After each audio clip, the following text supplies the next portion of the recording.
एक समय इस गांव में 5,000 लोगों की चहल पहल रहती थी। लेकिन आज यहाँ स्थिति ऐसी है कि कोई भी इंसान यहाँ भटकने से भी डरता है। कुलधरा गांव में शाम के बाद जो भी रुका उसके साथ कोई ना कोई हादसा हो गया। कुलधरा को एक श्रापित गांव माना जाता है। ये न सिर्फ भारत में बल्कि पूरे विश्व के सबसे हॉन्टेड विलेज में से एक है।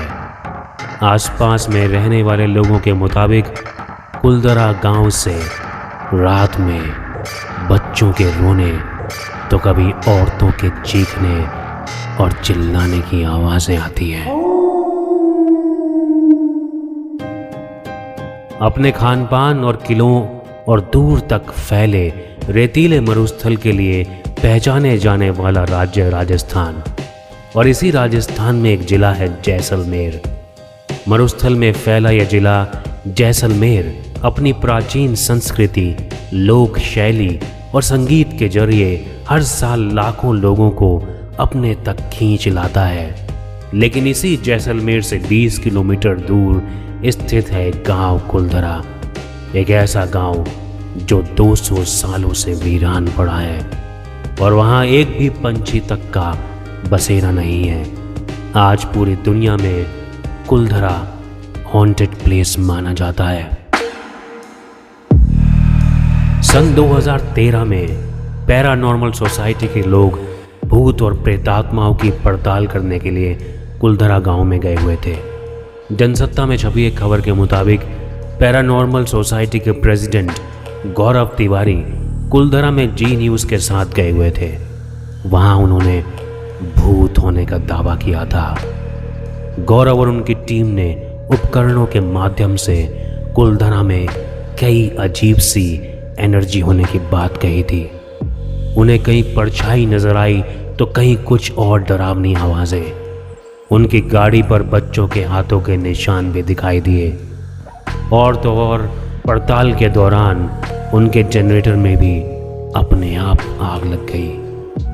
आपके लिए यह जानना भी ज़रूरी है कि 7 जुलाई 2016 को गौरव ने अपनी ज़िंदगी ख़त्म कर ली और किसी को भी इसकी वजह समझ नहीं आई।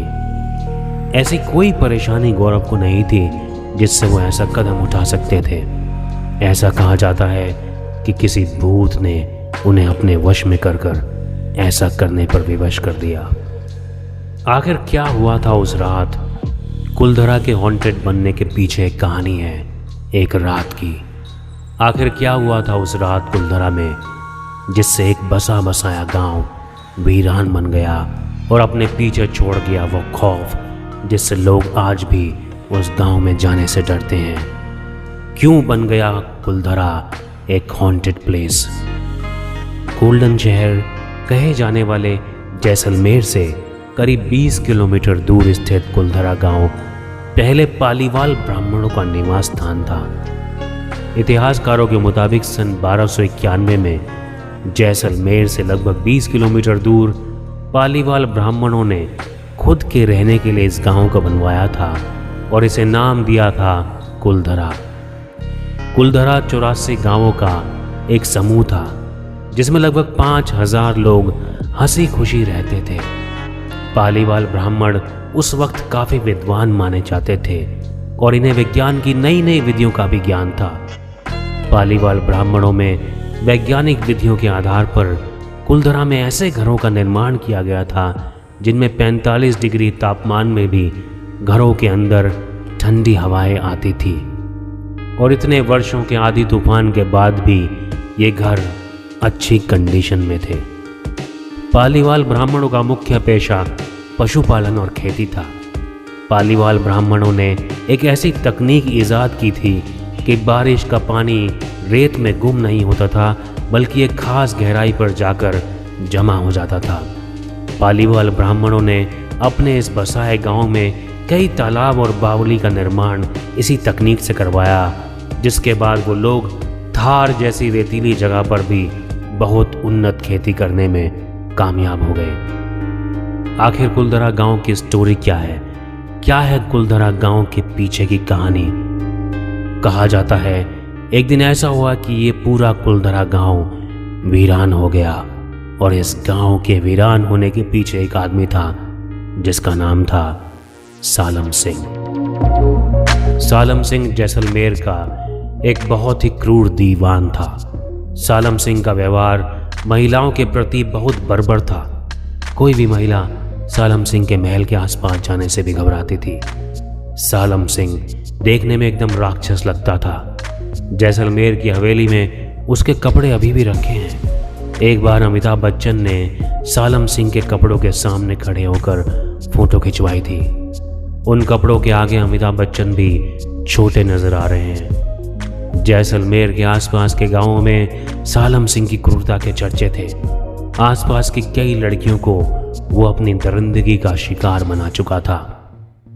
सन 1825 में एक बार सालम सिंह कुलधरा गांव का दौरा कर रहा था। उस वक्त सालम सिंह की नज़र गांव के पुजारी की बेटी पर पड़ी और उसकी नीयत बिगड़ गई। सालम सिंह ने पुजारी की बेटी से शादी करने का प्रस्ताव पालीवाल ब्राह्मणों के सामने रखा, लेकिन पालीवाल ब्राह्मण सालम सिंह जैसे क्रूर आदमी से अपनी बेटी का ब्याह नहीं करना चाहते थे, इसलिए उन्होंने मना कर दिया। सालम सिंह ने अपनी मंशा पूरी करने के लिए पालीवाल ब्राह्मणों पर बहुत सारे टैक्स और लगान लगा दिए ताकि पालीवाल ब्राह्मण उसके सामने झुक जाएं। लेकिन पालीवाल ब्राह्मण बहुत संपन्न रईस थे। सालम सिंह के लगाए गए टैक्स और लगान को उन्होंने बड़े आराम से भर दिया। सालम सिंह जब अपनी इस चाल से कामयाब नहीं हो पाया तो उसने एक और चाल चली। सालम सिंह ने कुलधरा गांव में एक पत्र भिजवाया। उस पत्र में सालम सिंह ने लिखा था, अगर कल तक पुजारी की बेटी को उसकी हवेली पर नहीं भेजा गया तो वह सैनिकों सहित इस गांव में हमला कर देगा और इस पूरे गांव को तहस नहस कर देगा। पालीवाल ब्राह्मण को जब यह संदेश मिला तो उनके पास दो ही विकल्प थे, या तो वो अपने आत्मसम्मान का सौदा कर लें और पुजारी की लड़की को उस वैश्य के हवाले कर दें, या पूरा कुलधरा गांव रातों रात छोड़कर चले जाएं। कुलधरा गांव के लोगों ने पंचायत बुलाई जिसमें 84 गांवों के लोग शामिल हुए। सब ने फैसला किया कि वो अपने आत्मसम्मान के साथ समझौता नहीं करेंगे और पूरे कुलधरा गांव को आज रात ही हमेशा के लिए छोड़ देंगे। कुलधरा गांव के 5000 लोगों ने अपना कुछ सबसे कीमती सामान बटोरा और इस गांव से निकल गए। खेत, घर, बर्तन, मवेशी, जानवर सब बंधे रहे। कुछ जरूरी चीज़ों के अलावा सब कुछ वो यहीं छोड़ गए। गांव से जाते वक्त कुलधरा के ब्राह्मणों ने इस गांव को श्राप दे दिया कि यह अब कभी दोबारा आबाद नहीं हो पाएगा। इस श्राप के बाद से यह गांव सदैव के लिए श्रापित हो गया। एक जालिम दीवान सालम सिंह की हवस ने एक बसे बसाए गांव को शमशान सी वीरानी में तब्दील कर दिया। कहते हैं कि उस रात के बाद से इस गांव में भूतों और आत्माओं का डेरा हो गया। यहाँ जिसने भी बसने की कोशिश की उसको अपनी जान से हाथ धोना पड़ा। ये थी कुलधरा की कहानी। और कहानियाँ सुनने के लिए स्टोरी बाबा चैनल को सब्सक्राइब करें।